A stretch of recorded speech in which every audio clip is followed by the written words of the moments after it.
네, 안녕하십니까. 오늘은 2022년 12월 20일 화요일. 오늘은 그 하이테크 철학에 대해서 한번 얘기해 볼까 하는데, 사실 우리나라에 뭐 데칸쇼 해서 1950년대부터 대학가나 그 일반 지식인들 사이에 뭐 데카르트, 칸트, 쇼펜하우에르, 그리고 하이테크, 니체도 그렇고 이런 특히 독일 철학의 붐이 많이 일었습니다. 그것이 서양의 그 독일 철학이 지배적이었고, 왜 그랬느냐? 우리는 사실은 그 일본을 통해서 그 철학을 수입했어요. 일제강점기를 통해서 뭐 법률 제도나 모든 문물이 일정 강점기에 들어왔으니까 그 학문의 식민지성, 가장 중요한 것이 우리나라 그 고유 학문을 맥을 끊어버리고 일제 강점기를 통해서 또 이제 일본은 메이지 유신 시기에 그 이후로 유학파들을 양성을 해서 뭐 독일이다, 프랑스다, 영국이다, 미국으로 많이 보냈죠. 그래서 정치 체제는 그 영국의 일본 군주정을 일본이 받아들이고, 법률 제도는 대륙법계 독일 프랑스법을 받아들이고, 철학도 학문 이런 것들도 독일 철학을 받아들이고, 법률 체계. 하여튼 서구라파에서 뭐 좋은 것들은 일본들이 다 받아들이면서 이제 맹치 유신을 완성시켜서 근대화로 나아가서 상층부로부터의 그 개혁을 통해서 이제 자본주의가 발달하면서 그 이탈리아 독일이 1871년도에 통일이 되었습니다. 이탈리아도 도시국가였잖아. 독일도 자유시와 그 소공국으로 쪼개진 그 중세봉건 시절의 그런 도시국가였단 말이야. 그러니까 당연히 프랑스나 영국에 비해서 근대화가 늦어지고 산업혁명이 늦어지고 산업발전이 늦어지고 하니까 후발 자본주의 국가 체제가 됩니다. 우리 동아시아에서는 일본이 있고, 그러니까 이게 이제 제1, 2차, 제3, 2차 제국주의 전쟁까지 걸어가는 거야. 제2차 제국전쟁이라는 것은 선발 자본주의 국가 간에, 선발 자본주의 국가가 어디야? 미국, 영국, 프랑스 이러잖아. 그리고 후발 자본주의 국가로서 독일, 이탈리아, 일본이 있는데 이 세 개 국가가 공통점이 있어요. 통일이 늦게 됐잖아. 메이지 유신을 위해서 천황제를 중심으로 통일이 되고, 독일은 1871년도에 통일을 하고 프랑스 파리 고문 시기에, 그리고 이탈리아도 도시국가로 되어 있는 것이 1871년에 되었어요. 이러다 보니까 자본주의 체제가 어디보다 늦어졌어? 프랑스나 영국이나 미국보다 늦어지니까 걔네들이 자본주의 발달을 통해서 산업화 생산력이 높아지면서 그러면 상품을 시장에 내다 팔아야 하잖아요. 식민지를 개척하려다 보니까 식민지를 전부 영국, 프랑스가 독식하고 있는 거야. 그러니까 영국, 프랑스와 딱 놓고 싸워야 되잖아. 그러다 보니까는 선발 자본주의 국가인 미국, 영국, 프랑스 세력과 후발 자본주의 국가인 독일, 이탈리아, 일본이 싸울 수밖에 없는 식민지 쟁탈전, 이것이 세계 제2차 제국제전, 2차 대전이라 이야기할 수 있는데, 이런 그 역사적 배경 없이 우리가 그 철학을 하게 되면은 맥락 없이 어떤 사람의 말을 들어서 이렇게도 해석하고 자기 나름대로 해석하는 그 잘못된 왜곡된 것이 됩니다. 그래서 우리는 사실 일본을 통해서 철학을 받아들였다는 부분을 인정을 하고 하이데거를 비판적으로 읽을 수 있어야 됩니다. 하이데거 대단한 친구 아니야. 근데 한국에서는 신비화되어 있잖아. 불교 쪽에서도 끌어가고 생태학 쪽에서도 끌어가고 존재론 현상학 쪽에서도 끌어가고 물론 푸셀의 제자였지만은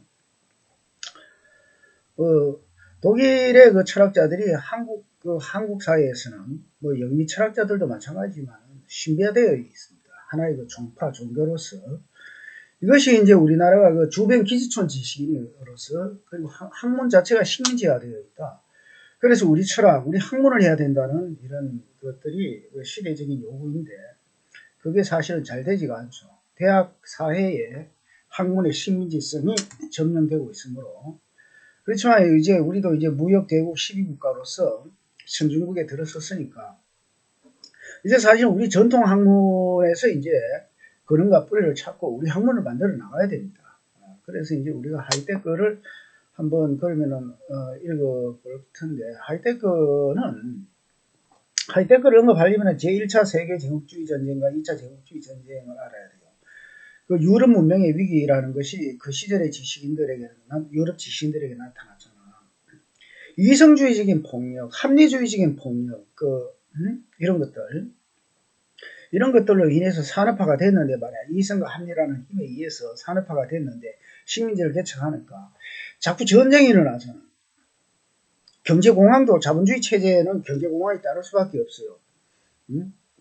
무작위적으로 어떤 그 생산을 하다 보니까 생산이 안 되면은 식민지를 침탈해가지고 또 상품을 팔아야 되고 그러다 보니까는 유럽 열강들 간의 싸움이 일어날 수밖에 없고 그러다 보니까 이제 경제공황이 일어납니다.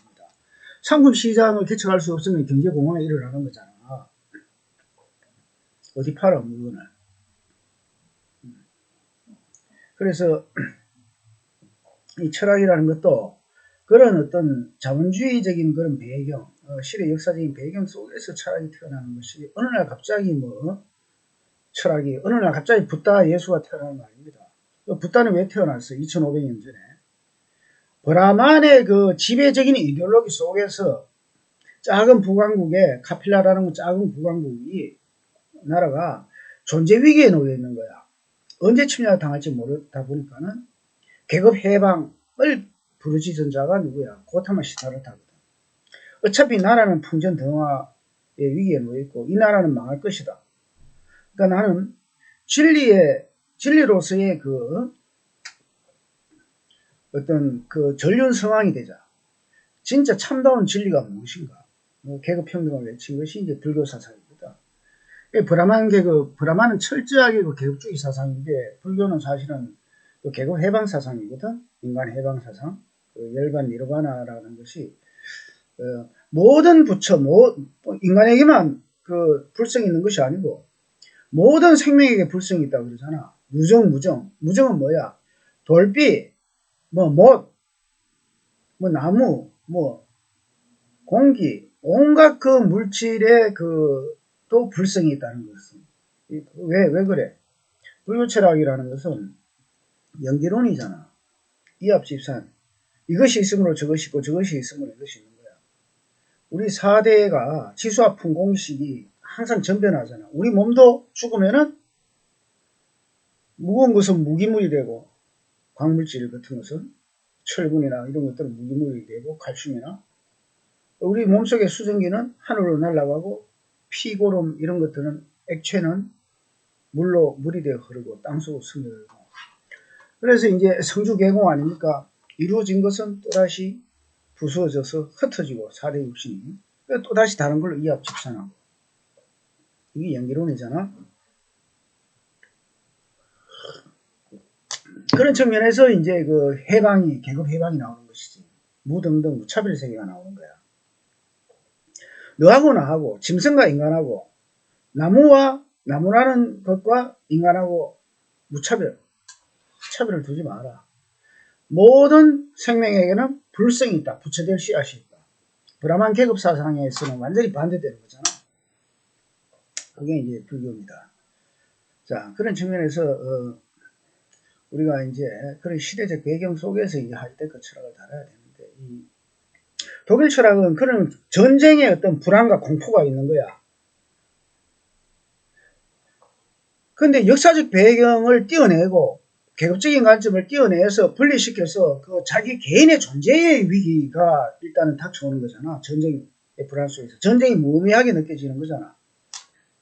그게 실존주의 철학이란 말이야. 구조적인 것들, 역사적 배경, 배후, 내러티브, 서사적 배경을 떠나서 개인의 어떤 문제를 바라볼 때 실존의 문제, 존재론의 문제, 그러니까 존재의 철학이 시작되는 거라고. 존재 철학. 존재를 부각시키는 것이죠. 마르크스하고는 시각이 다르게 마르크스는 관계 속에서 인간이야. 유적 존재로서 인간이야. 유적 존재로서 관계 속에서 인간이지만은 그래서 마르크스는 이제 구조의 문제를 따지는 것이지.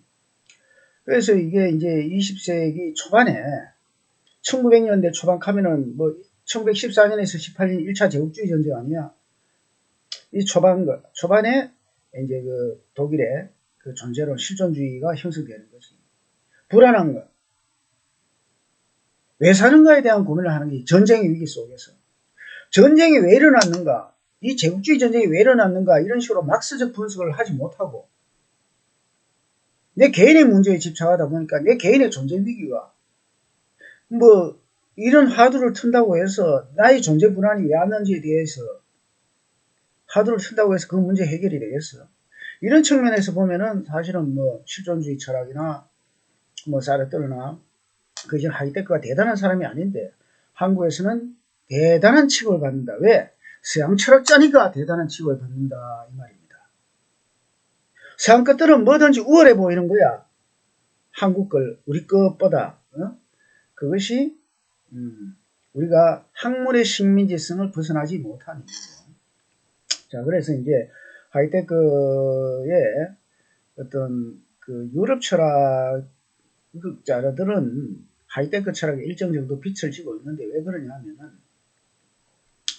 독일은 어떤 그 통일을 늦게 해서 1870년에 늦게 하다 보니까는 프랑스에 대한 영국에 대한 컴플렉스가 엄청나게 심해. 나라가 늦게 되니까 지금은 독일이 가장 잘 사는 나라고 유럽에서는 선진국이지만은 지금부터 100년 전, 130, 40년 전으로 그러면 유럽에서 후진국이라고 프랑스도 일찍 통일을 해서 근대화를 프랑스 1789년 프랑스 혁명 그리고 뭐 7월 혁명 이런 걸 통해서 민주화, 부르주아 민주주의 제도가 정착이 되고 산업이 발전하고 에펠탑이 국가의 상징이잖아. 국가 경제 부를 자랑하려고 나폴레옹 3세 때 만든 것이 에펠탑이라고. 영국도 산업혁명을 하고 그런데 이제 독일은 통일도 못하고 하니까 컴플렉스가 있는데 이 컴플렉스를 어떻게 보완하느냐. 정신으로 보완을 하는 거야. 정신의 자기성을 하는 거 있잖아. 우리가 그 통일도 늦고 산업 발전은 늦은 후진국이지만은 뭔가 정신 승리를 한번 해보자 해서 나온 것이 이제 헤겔의 정신 현상학이라고. 절대 정신의 궁극적인 지점이 프로이센 제국 같은 거다. 정신이 어떤 식으로 현상화되는가. 이런 그 자기 충족적인 정신의 자가승리. 이것이 이제 하이데크에까지 이제 이어지는 거라고. 그래서 관념 철학의 전통에는 관념으로 정신 승리하자. 이게 관념주의 철학이야. 이런 관념주의 철학의 독일의 이데올로기거든. 독일은 그 쓸데없이 시간을 보내는 거지. 정신 승리를 하고 싶은 거야. 영국에게도 정치 제도로 뒤지지. 영국의 제도가 의회주의 정치지만은 점진적인 개량주의에 의해서 민주주의 제도가 유럽에서는 가장 발달했잖아. 큰 그 피터지는 싸움 없이 의회 민주정이 그 발전해 나가고 수정주의적인 이런 노선들 베른슈타인의 프랑스는 이제 뭐 극단적으로 프랑스 혁명 같은 것을 보면 극단적인 계급들끼리 싸우지만은 그런 그 싸움의 어떤 모습도 사실은 독일로서는 후진국 독일로서는 부럽기만 하고 그래서 독일 사람들은 상당히 관념적이고 정신과 영혼의 문제 가이스트 이런 문제에 많은 관심을 가지게 되는 거라고. 하이데크 철학의 그 배경에 대해서 얘기를 했고 15분씩 합시다. 세 번째 타임에 다시 하이데크를 하기 위해서 한번 만나보도록 합시다. 이상.